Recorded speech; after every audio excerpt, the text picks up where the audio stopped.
क्योंकि ये सर्वे सैटेलाइट सर्वे जीपीएस से किया गया हुआ है, तो जहाँ पे गार्डन वो गार्डन दिख रहा है, लेकिन उस पर गार्डन लिखा नहीं है या आरजी लिखा नहीं है, तो वो लिखना चाहिए उसके ऊपर प्लान पे। ये हमने सजेशन। मीरा भाईंदर शहर में हाल ही में कुछ दिन पहले नया डीपी प्लान प्रकाशित किया गया था। यह प्रकाशित किए जाने के बाद कई लोगों ने अपनी सूचना व सुझाव दिए, जिसमें से मीरा भाईंदर शहर के कांग्रेस के पूर्व एमएलसी मुजफ्फर हुसैन द्वारा भी तकरीबन 40 सुझाव दिए गए हैं। मीरा भाईंदर शहर की बढ़ती आबादी को देखते हुए उन्होंने कई अहम सुझाव प्रशासन को दिए। इस संदर्भ में आज उन्होंने एक पत्रकार परिषद लेकर अपने सुझाव पत्रकारों के सामने रखा। आइए जानते हैं उन्होंने किस तरह के सुझाव रखा और किस तरह की उनकी मांग है। मीरा भाईंदर महानगर पालिका का क्षेत्र का महानगर पालिका बनने के बाद पहला development plan, draft development plan publish किया गया है, जिसमें पॉपुलेशन की डेंसिटी 2011 की 8,09,000 बताई गई है और उसके बाद में 2037 तक के मिनिमम, मीडियम और हाईएस्ट कितनी होगी वो 22 लाख से लेके 36 लाख बताई गई है। तो ये डेवलपमेंट प्लान में जो कंसीडर किया गया है वो 22 लाख लोक संख्या कंसीडर करके डेवलपमेंट प्लान का नियोजन किया गया है। ये इसके अंदर का एक ड्रॉबैक हमको नज़र आता है, तो ये हमने प्रशासन के नज़र में इस मुद्दे को लाया हुआ है। एडीपी प्लान को जैसे हम देखते हैं कि नया यूडीसी पीआर बना है कायदा पूरे महाराष्ट्र के लिए, उसके वजह से डेंसिटी ऑफ पॉपुलेशन बढ़ने वाली है और इसीलिए इस शहर की लोक बस्ती 30 से 35 लाख अगले 20 सालों में जाएगी। ये ड्राफ्ट डेवलपमेंट प्लान के साथ में ही उनकी जो रिपोर्ट है उसी रिपोर्ट के अंदर दिया गया है। तो इसमें बॉम्बे थाने कम्यूटेशन के लिए नए रास्तों का सुझाव हमने दिया है। Bhayandar east, Bhayandar west, Mira road east, Penkarpada से दहीसर की कनेक्टिविटी, ये सजेशन दिया है। मेट्रो कार शेड जो मुर्दा में ले जाके ख़त्म किया उसको वहाँ से हटा करके मेट्रो को उत्तन और गोराई और वहाँ से बोरीवली एमएचबी, इस तरह से एक पूरा सर्कुलर मेट्रो का लिंक बनना चाहिए, उस तरह का प्रस्ताव दिया है। साथ में शहर की लोक बस्ती बढ़ेगी, लॉ एंड ऑर्डर सिचुएशन खड़े होते हैं, नेचुरल कैलामिटीज़ होती है, पुलिस फोर्स बढ़ेगी, आर्म्ड फोर्सेस बढ़ेगी। तो पुलिस के लिए नया headquarter, parade ground, police quarters का प्रावधान होना चाहिए, उसका सुझाव दिया है। शहर की लोक बस्ती जब 30-35 लाख होगी, या आज भी शहर के अंदर एक डिस्ट्रिक्ट कोर्ट, सिविल कोर्ट की ज़रूरत है, तो जुडिशरी के लिए और उसके साथ में पार्किंग का सुझाव हमने उसमें दिया हुआ है। अंधेरी से लेके तो पालघर अभी मनोर हाईवे पे एक ट्रॉमा हॉस्पिटल 200 बेड का बन रहा है गवर्नमेंट ऑफ महाराष्ट्र का। उसी तरह से मीरा भाईंदर के अंदर हाईवे पे लागत एक ट्रॉमा सेंटर हॉस्पिटल का सुझाव हमने उसमें दिया है। मेट्रो दहीसर चेक नाके से लेके तो भाईंदर ईस्ट एंड वेस्ट और मीरा रोड, यहाँ पर मेट्रो से प्रवास करने वाले लोगों की कार पार्किंग, बस parking, rickshaw parking, scooter parking का प्रावधान करने की ज़रूरत है, वो सुझाव हमने दिया है। इस शहर में 10,000 पेट्स हैं, बर्ड्स हैं, डॉग्स हैं, कैट्स हैं, पेट एनिमल्स हैं। उसके बरियल ग्राउंड की व्यवस्था इस शहर में नहीं है, उस वेटरनरी हॉस्पिटल की व्यवस्था इस शहर में नहीं है। एबेटॉर जिसे कत्तलखाना कहा जाता है, जो उत्तन में है, जहाँ पे अभी लोक बस्ती हो गई है, तो उसको वहाँ से हटा करके ये vet burial ground, veterinary hospital और एबेटॉर, ये एक जगह पे लोक बस्ती से शहर से दूर का नियोजन करने की ज़रूरत है। ये सुझाव हमने दिया है। पुलिस का दिया, जुडिशरी का दिया, पार्किंग का दिया, मेट्रो का दिया।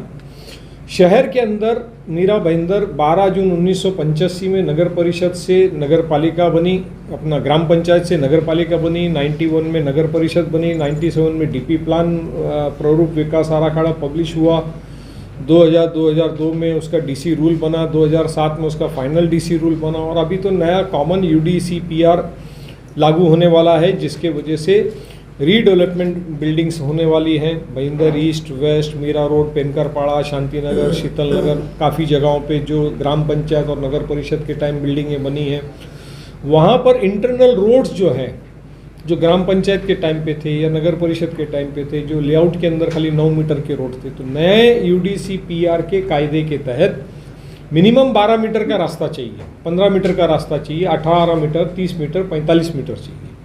तो ये सुझाव हमने दिया है कि ये नए DP रोड्स इन इलाकों में मार्क करना ज़रूरी है, अन्यथा इन इमारतों का विकसित होना, डिलिपेटेड बिल्डिंग का, या उन इलाकों को वापस रीडेवलप करना ये पॉसिबल नहीं होगा। तो वो इन सारे इलाकों के अंदर आपने DP रोड्स मार्क करना चाहिए, जिसका बेनिफिट लोगों को मिलेगा। और उसी के साथ में जो RG के ग्राउंड्स हैं, जिस पे सिर्फ ग्रीन मार्क किया हुआ है लेकिन RG लिखा नहीं है, तो उसे RG वहाँ पे उसका उल्लेख करना चाहिए, ताकि वो RG वहाँ से कोई शिफ्ट ना कर सके। ये तो हाँ, शहर के अंदर जैसे नेचुरल डिजास्टर कैलामिटीज़ होगी तो फोर्सेस को आने के लिए, या मेडिकल सप्लाई के लिए, या फूड एंड सिविल सप्लाई के लिए, या VIP मूवमेंट्स के लिए शहर में कम से कम 4 हेलीपैड्स होना ज़रूरी है। हमने देखा देश के अंदर जब भी कहीं भी किसी शहर में लॉ एंड ऑर्डर प्रॉब्लम होती है या नेचुरल डिजास्टर होता है, कैलामिटी होती है, तो एयरलिफ्ट करना पड़ता है। आर्मी, नेवी, एयरफोर्स, ये जो है सब हेलीकॉप्टर, चॉपर से आते हैं जाते हैं। तो शहर में इस तरह के 4 हेलीपैड्स होना ज़रूरी है। ये सर्वे सैटेलाइट सर्वे GPS से किया गया हुआ है, तो जहाँ पे गार्डन वो गार्डन दिख रहा है लेकिन उस पर गार्डन लिखा नहीं है या RG लिखा नहीं है, तो वो लिखना चाहिए उसके ऊपर प्लान पे। ये हमने सजेशन दिया है। क्योंकि जो प्लान बनाया गया है वो 20 लाख की लोक संख्या के आधार पे बनाया गया है, ऐसा हमको लगता है, 22,86,000, और जबकि मैक्सिमम लोक संख्या उनके ही रिपोर्ट के अंदर 36 लाख दिखाई गई है, मिडिल में 30 लाख दिखाई गई है। तो हमने ये कहा है कि कम से कम 30 लाख को ग्रहित धर के नियोजन करना चाहिए। नहीं, हमने कहा ना वो मेट्रो कार शेड वहाँ से हटाना चाहिए, क्योंकि आप जब लिंक बनाओगे तो ऑटोमेटिकली कार शेड वहाँ बनाने का मतलब नहीं आता है ना आपको। लेकिन फिर मेट्रो कार शेड बनेगा कहाँ पर? कहीं भी बनेगा, फिर वो गोराई में बनेगा, बोरीवली के एरिया में बनेगा, मुंबई के लिमिट में बन सकता है, कहीं भी बन सकता है ना, क्योंकि हमको कंटिन्यू चाहिए। हमको वहाँ कार शेड लिया करके स्टॉप नहीं करना है। एक बार वहाँ कार शेड बन गया तो फिर बाद में उत्तन, गोराई वाले लोग, फिर उधर के रास्ते, वो MMRDA रीजन का डेवलपमेंट, ऑलरेडी वो टूरिज्म एरिया डिक्लेयर हुआ है, special planning authority MMRDA declare हुई है, उसके लिए हम MMRDA को भी लिखने वाले हैं और मेट्रो कॉरपोरेशन को भी लिखने वाले हैं और गवर्नमेंट ऑफ महाराष्ट्र को भी लिखने वाले हैं। हमारी भूमिका इस शहर के आने वाले 20 से 25 साल के विकास के लिए है। हमारी भूमिका इस शहर के लोगों को बॉम्बे, ठाणे, वसई कम्यूटेशन और ट्रैफिक ओरिएंटेड, इसके दृष्टिकोण से हमने सुझाव दिया है कि मुर्दा कार शेड को हटा करके आप उसको लिंक बनाइए, बोरीवली तक के लेके जाइए।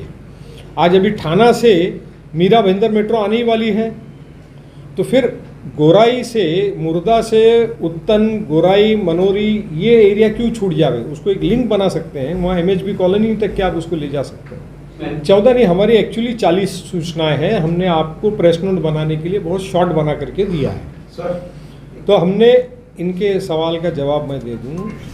हमने जो DP प्लान में जो लोक संख्या आने वाली है 2037 के मद्देनज़र शहर में जिन चीज़ों की ज़रूरत है, जो DP प्लान में कंसीडर नहीं किया गया है, वो सुझाव हमने दिया है। देखो, एबेटोर खाली मुस्लिम्स के लिए ज़रूरी है, मैं आपकी इस बात से सहमत नहीं हूँ, क्योंकि नॉन वेजिटेरियन अन्य कम्युनिटी भी खाती है, क्रिश्चियंस भी खाते हैं, महाराष्ट्रन्स भी खाते हैं, राजस्थानी जो अदर कास्ट है वो भी खाते हैं, मलयालीज भी खाते हैं, तमिलियंस भी खाते हैं, आंड्राइड्स भी खाते हैं, पंजाबी भी खाते हैं। तो नॉन वेजिटेरियन खाली मुस्लिम खाता है और खाली मुस्लिम के लिए कत्ल खाना या एबेटोर चाहिए, अगर ये किसी की भूमिका है या किसी पॉलिटिकल नेता की भी भूमिका है, तो ये मेरा इस स्टेटमेंट को विरोध है। एबेटोर, वेटरनरी हॉस्पिटल और वेट बरियल ग्राउंड इस शहर की ज़रूरत है, और जहाँ पे 97 में दिखाया गया था उस वक्त वहाँ लोक बस्ती नहीं थी, आज वहाँ लोक बस्ती हो गई। वो स्पेशल प्लानिंग अथॉरिटी MMRDA निश्चित हो चुका है, और इस वजह से जब शहर का नया प्लान बन रहा है तो उसको नई जगह पे प्रपोज करना चाहिए, वो हमने प्रपोज किया है। ये नया DP प्लान सैटेलाइट सर्वे GPRS यूज़ करके किया गया है। इसलिए जो डंपिंग ग्राउंड जहाँ है वहीं पे उसको दिखाया गया हुआ है। ये गवर्नमेंट ने स्पेशल ऑफिसर अपॉइंट किया, स्पेशल काम हुआ उस पर। अब इसके ऊपर एक कमेटी बनेगी गवर्नमेंट ऑफ महाराष्ट्र की, डायरेक्टर टाउन प्लानिंग की अप्रूवल से कमेटी बनेगी। वो कमेटी जितने ऑब्जेक्शन सजेशंस आए हैं उसके ऊपर हियरिंग करेगी। अब उस हियरिंग के अंदर जो लोग अपनी भूमिका जो टेबल करेंगे, पेश करेंगे, वो किस तरकीब से करते हैं, उसमें कितनी ऑथेंटिसिटी है, उसके मद्देनज़र वो प्लानिंग कमेटी उस पर अपना फैसला करेगी और अपना उनका हियरिंग का जो भी फैसला होगा वो गवर्नमेंट ऑफ महाराष्ट्र को बताएगी। देखिए, डीपी प्लान बनाने का अपना एक कायदा है, नियम है, और गवर्नमेंट ने इसके लिए स्पेशल ऑफिसर अपॉइंट किया और लेटेस्ट टेक्नोलॉजी का यूज़ करके सैटेलाइट सर्वे करके प्लान बनाया गया। इसलिए मैं आपकी इस बात से सहमत नहीं हूँ।